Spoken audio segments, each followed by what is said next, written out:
स्वागत है आप सभी का एक बार फिर से नोट्स वाले इस वीडियो में। और जैसा कि आप सभी को पता है, हम लोग नवीन सर के प्रैक्टिस सेट्स को रिवाइज कर रहे हैं। हालांकि मैं आपको ये पर डे करा रहा था, लेकिन कुछ परेशानी के कारण मैं आपको ये पर डे नहीं दे पा रहा हूँ। इसके लिए मैं आप सभी से माफ़ी चाहूँगा। लेकिन हाँ, धीरे धीरे मैं आपको, जब तक आपका एग्ज़ाम आएगा, मैं इनको कवर करा दूँगा, चाहे मुझे एक दिन में 2 कराना पड़े। ठीक है, तो मैं करा दूँगा, आप चिंता मत करिए इस चीज़ की बिल्कुल भी। आपका एक भी सेट से आपको पीछे नहीं रखूँगा। सारे के सारे प्रैक्टिस सेट्स का आपको मैं अच्छे से रिवीजन करा दूँगा, इतना भरोसा रखिए आप लोग। ठीक है, तो आज हम लोग इसका रिवीजन करेंगे, सेट नंबर 6 का। ठीक है, बहुत ही कम समय में आपको सेट नंबर 6 का रिवीजन करा दूँगा। और जितने भी साथियों ने अभी तक पुराने सेट्स को रिवाइज नहीं किया है, तो पूरी प्लेलिस्ट बनी हुई है, वहाँ पर जाकर आप पिछले 5 प्रैक्टिस सेट्स का आप लोग रिवीजन कर सकते हैं। पूछा गया आपसे हरिप्रिया नमूदरी, तो बहुत ही फेमस हैं आपके हरिप्रिया नमूदरी। ये किस नृत्य से संबंधित है? तो कथकली से संबंधित है। कथकली से ही आपकी मृणालिनी साराभाई, आनंद श्रीमन, सदनामती बालाकृष्णन और कुमार नारायण, ये सब लोग आपके कथकली संबंधित हैं। भरतनाट्यम के बहुत ही फेमस है आपकी रुक्मिणी देवी। ठीक है, ओडिसी से सोनल मानसिंह और वैजंतीमाला। और कुचिपुड़ी से आपसे पूछा जाए तो यामिनी कृष्णमूर्ति, राधा रेड्डी और अर्पणा सतीशन, ये सारे लोग आपके संबंधित हैं। ठीक है, नेक्स्ट आपसे पूछे दसाई और त्योहार, तो दसाई और त्योहार जो है हमारा पड़ोसी देश है जिसका नाम है नेपाल, यहाँ पर मनाया जाता है।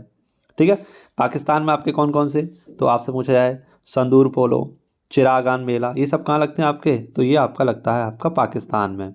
ठीक है, हिंगलाज मंदिर और कटराज मंदिर भी आपका कहाँ पर? पाकिस्तान में ही है। ऐसे ही आपसे पूछे काचिन मनाव, ये म्यांमार का त्यौहार है। स्प्रिंग फेस्टिवल, ये आपका चीन का त्यौहार है। लालटेन उत्सव, ये आपका चीन का है। पोरोत्सव, ये भूटान का है। और आपसे पूछा है बीपीएस, ये मंदिर जो है आपका, ये कहाँ पर है? यूएई में है। ऐसे आपसे पूछे मुनेश्वर धाम, ये आपका कहाँ पर? श्रीलंका में। पशुपतिनाथ और मुक्तिनाथ, ये कहाँ पर? नेपाल में है। आनंद मंदिर, ये आपका कहाँ पर है? म्यांमार में है। और केथुआन, ये चीन में है। ठीक है, तो ये भी आपको थोड़ा सा याद रखना होगा। अब हमारे कुछ राज्य हैं और उनके कुछ परिधान होते हैं। जैसे आपने पैंट शर्ट देखा होगा, धोती कुर्ता देखा होगा, लुंगी देखी होगी, तो ऐसे ही हमारे कुछ परिधान हैं यानी वस्त्र हैं, और वो किस राज्य से संबंधित हैं उनके बारे में जान लेते हैं। जैसे बाउची, ये कहाँ पर आपका? अरुणाचल प्रदेश में। मेखला चादर, ये असम की है। इनामी, इनापी और फानेक, ये आपका मणिपुर का है। मिर्जई धोती और गमछा, ये आपका बिहार का है। नवसारी साड़ी, ये महाराष्ट्र और गोवा की है। संबलपुरी साड़ी उड़ीसा की है। पैरसड़ी, ये आपकी महाराष्ट्र के है। इक्कल और मैसूर पेटा, ये कर्नाटक का है। कांजीवरम, ये आपका तमिलनाडु का है। कसाबू साड़ी होती है आपकी केरल की है। और पोचमपल्ली है आपका आंध्र प्रदेश में। ठीक है, तो ये भी आपसे पूछा गया है थोड़ा सा। अगला क्वेश्चन था हमारा टेनिस का। टेनिस आप सभी को पता है, टेनिस जो है हमारा, ये टेबल टेनिस की बात हो रही है। वैसे तो आपका एक टेनिस होता है जो हमारा लॉन टेनिस होता है, टेबल टेनिस होता है। ठीक है, तो हम लोग आज बात करेंगे टेबल टेनिस की, जिसमें आप सभी को पता है ओलंपिक में इसको कब शामिल किया गया था? 1988 में सियोल में जो हुआ था उसमें इसमें शामिल किया गया था। रैकेट पर जो आपका होता है, ये जो होता है ये 7 × 15 सेंटीमीटर का होता है। टेबल की जो लंबाई होती है वो 5 फीट की होती है। चौड़ाई जो होती है वो आपकी जो लंबाई होती है वो 9 फीट की होती है, और जो चौड़ाई होती है वो 5 फीट की होती है। ऊंचाई जो होती है उसकी 76 सेंटीमीटर, लगभग 2 फुट 6 इंच होती है। और नेट से ऊंचाई, तो नेट की ऊंचाई होती है वो लगभग 6 इंच होती है। छोटा सा आपने देखा होगा, ये नेट लगा होता है। इसमें एक बॉल होती है छोटी सी, है ना, उसका वजन लगभग कितना होता है आपका? तो 2.4 से 2.53 ग्राम तक होता है। रंग इसका नारंगी या सफ़ेद हो सकता है, और इसका व्यास होता है 40 mm। ठीक है, ये जैसे आके आप लोग देख सकते हैं, ये स्टिक होती है आपकी और ये बॉल होती है। विश्व चैंपियनशिप ये 1926 में हुई थी लंदन में। भारत में ये 1952 में हुई थी। विश्व पैरा टेबल टेनिस चैंपियनशिप 1990 में नीदरलैंड में हुई थी। ठीक है, नेक्स्ट आपसे पूछेगा नेट बॉल में कितने खिलाड़ी होते हैं? तो नेट बॉल में खिलाड़ी होते हैं आपके 7, कबड्डी में 7, वाटर पोलो में 7, हॉकी क्रिकेट फुटबॉल में 11-11 होते हैं, वॉलीबॉल में 6 होते हैं, बेसबॉल में 9 होते हैं, खो खो में 9 होते हैं, रग्बी फुटबॉल में आपके 15 होते हैं, आइस हॉकी में आपके 6 होते हैं। अब हमारे कुछ देश हैं और उनके कुछ राष्ट्रीय खेल हैं। कुछ देश हैं और उनके राष्ट्रीय खेल हैं। जैसे मैं आपसे पूछूं, अमेरिका का राष्ट्रीय खेल कौन सा? बेसबॉल। इंग्लैंड का है क्रिकेट। ऑस्ट्रेलिया का क्रिकेट है। मलेशिया का बैडमिंटन है। भारत का हॉकी है। पाकिस्तान का फील्ड हॉकी है। स्पेन का सांड का युद्ध जो होता है, आपने देखो सांडों की लड़ाई होती है यहाँ पे। ब्राज़ील में आपका होता है फुटबॉल। ठीक है, रूस में होता है आपका बैंडी। रसिया में होता है ताइकांडो। चीन में होता है आपका टेबल टेनिस। उरुग्वे में होता है आपका फुटबॉल। कनाडा में होता है आइस हॉकी। ईरान में होता है कुश्ती। इंडोनेशिया में होता है बैडमिंटन। जापान में जुडो। जापान में जुडो। और जर्मनी में फुटबॉल होता है आपका, जर्मनी। Germany football. नेक्स्ट आपसे पूछेगा अर्जेंटीना में आपका फुटबॉल, ठीक है, पातो। भूटान में होता है तीरंदाजी, भूटान में क्या होता है आपका तीरंदाजी, ठीक है, वैसे भी उनकी आंखें छोटी छोटी होती है, तीरंदाजी ये खेलते हैं, ठीक है। स्कॉटलैंड में होता है रग्बी फुटबॉल। नेक्स्ट बांग्लादेश में कबड्डी होती है। गरीब देश, कोई खेलने के लिए आपका इंस्ट्रूमेंट की जरूरत ही नहीं है, आराम से अपने हाथ पैर से खेलो कबड्डी। एंटुआ का बारबुडा ये आपका क्रिकेट। अफगानिस्तान में बुजकसी। और हाल ही में आपसे पूछा है कि अफगानिस्तान ने किस खेल पर बैन किया था, तो शतरंज पर बैन कर दिया था, ठीक है, आप सब लोग यार प्रतिबंध कर दिया था। बारबाडोस में आपका क्रिकेट है, बरमूडा में क्रिकेट है, हंगरी में आपका वाटर पोलो है, न्यूजीलैंड में रग्बी है, नॉर्वे में क्रॉस कंट्री स्कीइंग, श्रीलंका में वॉलीबॉल है, बुल्गारिया में भारोत्तोलन है, मॉरिशस का आपका फुटबॉल है, नेपाल का वॉलीबॉल है, वेनेजुएला का बेसबॉल है, फिलीपींस का अर्निस है, और म्यांमार में आपका चिन्ह लोन होता है। कौन सा? चिन्ह लोन, ठीक है। अगला क्वेश्चन आपसे पूछेगा अनगार्डेड बुक किसकी है, तो अनगार्डेड बुक ये किसकी है, ये है मिताली राज की।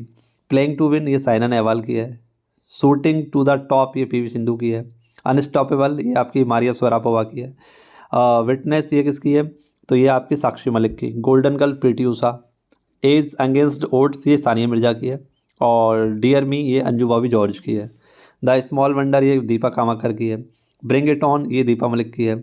और आपसे पूछना अनब्रेकेबल ये आपकी एमसी मैरी कॉम की है। कुछ हमारी 2024 और 25 की कुछ पुस्तकें हैं, इनको भी रिवाइज कर लेते हैं एक बार। जैसे Mother Mary comes to me ये किसकी है, अरुंधति रॉय की। दिया सलाई आत्मकथा किसकी है, कैलाश सत्यार्थी की। द न्यू आइकन सावरकर और द फैक्ट ये किसकी है, अरुण सेरी की। लाइफ ऑन मार्स ये नमिता गोखले की है। Why Bharat matters S Jaishankar विदेश मंत्री हैं जो हमारे। रतन टाटा लाइफ ये थॉमस मैथ्यू के द्वारा। स्टब्ड ये आपकी सैयद किरमानी के द्वारा जो कि पूर्व क्रिकेटर हमारे। Bring it on Deepa Malik की है, पैरा एथलीट हैं आपकी। विटनेस ये किसकी है, आपकी साक्षी मलिक। कुश्ती में इन्होंने रियो ओलंपिक में आपका कांस्य पदक जीता था। Leo the untold story of CSK ये किसकी, PS रमन की है। स्पार्किंग ऑफ नेचर ये किसकी, रामचंद्र गुहा की है। कॉल ऑफ द गिर ये किसकी है, परिमल नाथवानी की है। भारत के 75 महान क्रांतिकारी ये भीम सिंह की है, राज्यसभा सांसद है आपके। और एंड फाइंड्स ए होम ये है आलिया भट्ट की। तो ये पुस्तकें भी आपको थोड़ी सी याद रखनी होगी। नेक्स्ट आपसे पूछेगा राष्ट्रपति को उसके कार्यों का निष्पादन में सहायता करने और सलाह देने के लिए प्रधानमंत्री की अध्यक्षता वाली क्या होती है, एक मंत्रिपरिषद होती है। क्या होती है, मंत्रिपरिषद होती है, और इसका गठन किया जाता है। जैसे मैं आपसे पूछूं आर्टिकल 75 क्या कहता है, तो आर्टिकल 75 कहता है कि प्रधानमंत्री की नियुक्ति कौन करेगा, राष्ट्रपति करता है। आप सभी को बताया 75 फर्स्ट में बताया गया है कि जो हमारे अन्य मंत्री होते हैं प्रधानमंत्री की सलाह से राष्ट्रपति के द्वारा नियुक्त किए जाते हैं। 75 फर्स्ट ए में बताया गया मंत्रिपरिषद का 15% से अधिक नहीं होगा, ठीक है। 75 दो में बताया गया मंत्रिपरिषद राष्ट्रपति के प्रसाद पर्यंत होगा। आगे 75 3 में बताया गया लोकसभा के प्रति उत्तरदायी होगी, जो भी मंत्रिपरिषद होगी वो लोकसभा के प्रति उत्तरदायी होगी। और 75 4 में बताया गया मंत्रियों की शपथ राष्ट्रपति द्वारा। तो मंत्रियों को शपथ कौन दिलाता है, राष्ट्रपति दिलाते हैं, आप सभी को पता होगा।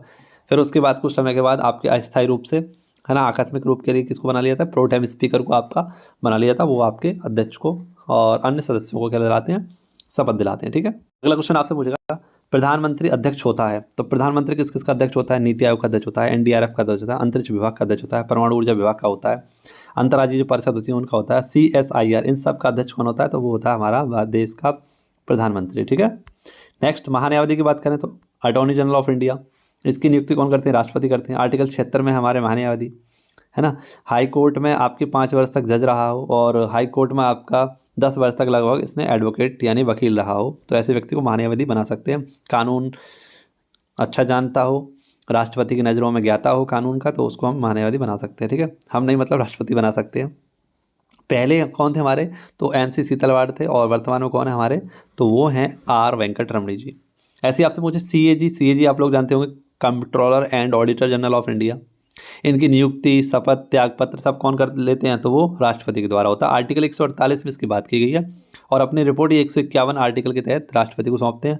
और वर्तमान में हमारे K संजय मूर्ति, पहले थे नरहरि राव। पहले कौन थे, नरहरि राव, तो इनके बारे में थोड़ा सा याद रखना होगा, ठीक है। नेक्स्ट केशवानंद भारती मामला, ये कब आया था, 1973 में आया था, आप सभी को पता होगा, जिसमें 13 जजों की बेंच बैठी थी और 7-6 से आपका फैसला आया था, ठीक है। जिसमें बताया गया था कि संविधान की जो प्रस्तावना है उसको संशोधित किया जा सकता है ना, लेकिन उसके मूल ढांचे में परिवर्तन नहीं किया जा सकता, ये बताया गया था। और प्रस्तावना को संविधान की क्या बताया गया था, अंग बताया गया था। प्रस्तावना संविधान का अंग है, ये भी बताया गया था। तो संसद संविधान में संशोधन कर सकती है, लेकिन मूल ढांचे या आवश्यक विशेषताओं में उसमें आपका मूल ढांचे में यानी कह सकते हैं हम एक प्रकार से उसमें परिवर्तन नहीं कर सकती है। अगला क्वेश्चन पूछेगा, राज्यसभा के सभापति का पद रिक्त हो तो उसके कर्तव्यों का पालन कौन करेगा? तो ऑब्वियसली आप सभी को पता होगा, राज्यसभा के उपाध्यक्ष जो होंगे वो उसका निर्वहन करेंगे। नेक्स्ट अगला हमारा हिस्ट्री का क्वेश्चन है, पूछा गया है शाहजहां ने, किसने? शाहजहां ने शाह बुलंद इकबाल की पदवी किसे दी थी? तो दारा सिकों को दी थी। किसको दी थी? दारा सिकों, जिसे हम लोग लैंडपुल भी कहते हैं या लघु अकबर भी कहते हैं। ये अपनी जो रचना लिखता था, है ना, उसको हम लोग कादरी के नाम से जानते हैं। और बहुत ही फेमस इसकी बुक है नज्म उल बहरीन। क्या है? नज्म उल बहरीन, दारा सिकों की बहुत ही फेमस आपकी पुस्तक है। और आप सभी को पता, दारा सिकों ने ही आपका क्या किया था? उपनिषदों का भी अनुवाद किया था। हिंदी में नहीं कहेंगे, अनुवाद किया था, ठीक है। को बोला गया था, हमने क्या बोला था? 52 उपनिषदों का जो इन्होंने अनुवाद किया था उसे बोला सिर्र-ए-अकबर। क्या बोला गया था? सिर्र-ए-अकबर। इनके गुरु का नाम था मियाँ मीर। दारा सिकों का तोपची कौन था? मनुची। दारा सिकों और औरंगजेब के मध्य कौन कौन से युद्ध हुए थे? तो एक धर्मत का युद्ध हुआ था 8 जून 1658 को। सामूगढ़ का युद्ध हुआ था आगरा में 10 जून 1658 को। और देवराय का युद्ध हुआ था अजमेर में, ये 1659 में। तो ये आपको टोटली अच्छे तरीके से याद होना चाहिए, क्लियर एकदम, पूछा जा सकता है आपसे।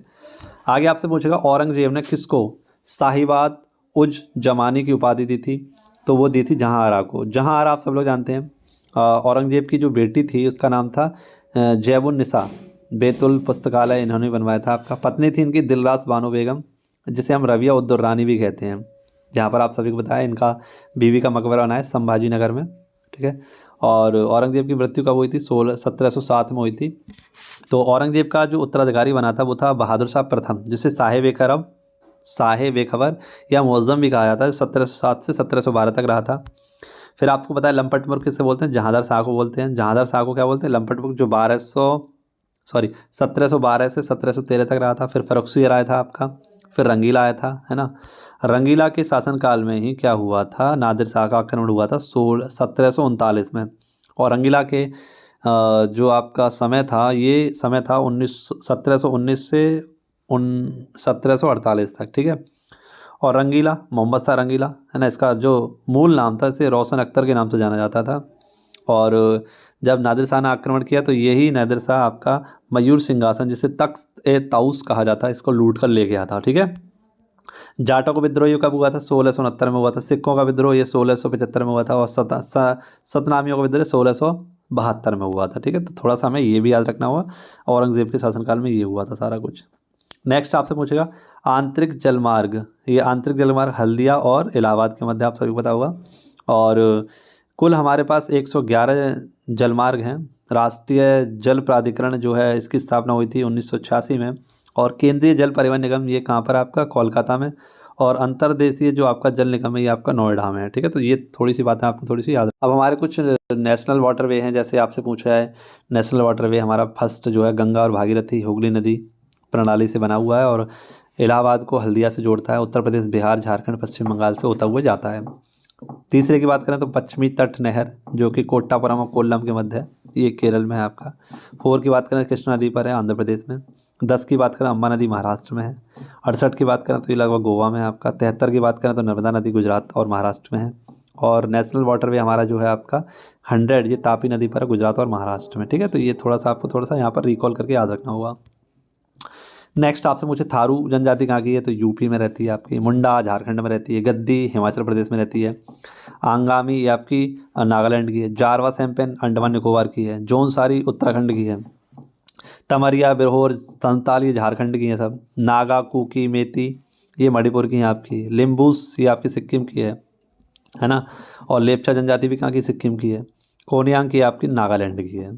नेक्स्ट आपसे पूछेगा, शुष्क वन अनुसंधान केंद्र कहाँ पर है? तो शुष्क वन अनुसंधान केंद्र आपका जोधपुर में। हिमालय वन अनुसंधान केंद्र कहाँ पर है? तो ये आपका संस्थान है शिमला में। वन अनुसंधान संस्थान कहाँ पर है? देहरादून में है। लकड़ी विज्ञान एवं औद्योगिक संस्थान ये आपका बेंगलोर में है। राष्ट्रीय पोषण संस्थान हैदराबाद में है। केंद्रीय उपोष्ण उद्यान ये आपका लखनऊ में है। और निरी ये आपका नागपुर में है। कहाँ पर है? नागपुर में, ठीक है। अगला क्वेश्चन आपसे पूछे, सुनहरी क्रांति का संबंध किससे है? तो बागवानी से है। नीली क्रांति दुग्ध उत्पादन से है। नीली क्रांति मत्स्य उत्पादन से। गुलाबी क्रांति प्याज और झींगा संबंधित। लाल टमाटर होता है, मांस होता है, ठीक है। लाल क्रांति रजत क्रांति अंडा और मुर्गी पालन संबंधित है। काली क्रांति पेट्रोलियम से, गोल क्रांति आलू से, ग्रे क्रांति उर्वरक से, और प्रोटीन की क्रांति है जो उच्च उत्पादन से।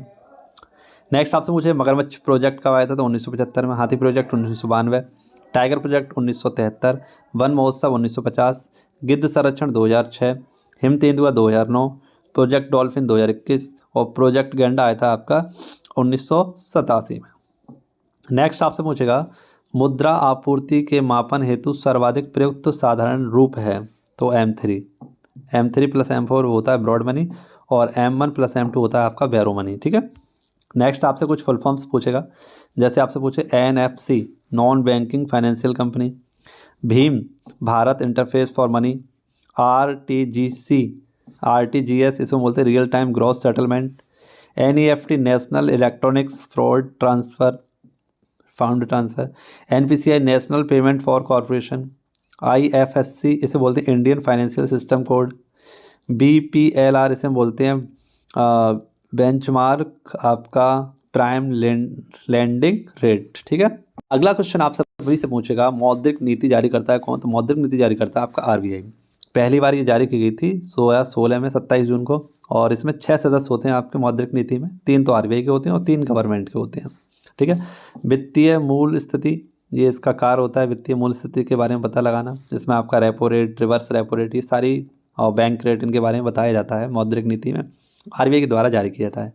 RBI की हम बात करें तो RBI की स्थापना जो हुई थी आपकी 1 अप्रैल 1975 को हुई थी। आप लोग कमेंट बॉक्स बताएंगे कि RBI का राष्ट्रीयकरण कब किया गया था। ठीक है। वैसे मैं आपसे क्वेश्चन ज़्यादा पूछता नहीं हूँ, आप लोग इसका आंसर बताइएगा कि जो आपका RBI है इसका राष्ट्रीयकरण कब किया गया था।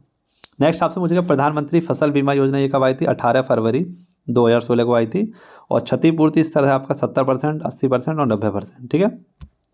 ऐसे ही आपसे पूछेगा साथियों क्या प्रधानमंत्री बीमा सुरक्षा योजना, तो प्रधानमंत्री बीमा सुरक्षा योजना कब आई थी, 9 मई 2015 को आई थी, और इसमें 12 रुपये प्रति वर्ष 12,000 रुपये आपके जो प्राइम था वो यहाँ पर था आपका, अचानक मृत्यु पर 2 लाख रुपये और आंशिक विकलांगता पर आपके 1 लाख रुपये दिया। फसलों पर प्रीमियम, तो इसे हम बोलते हैं PM फसल बीमा योजना। रग्बी पर आपका 1.5% है, खरीफ पर 2% है, और बागवानी पर आपका 5%। PM कृषि सिंचाई योजना ये 1 जुलाई 2015 को आई थी।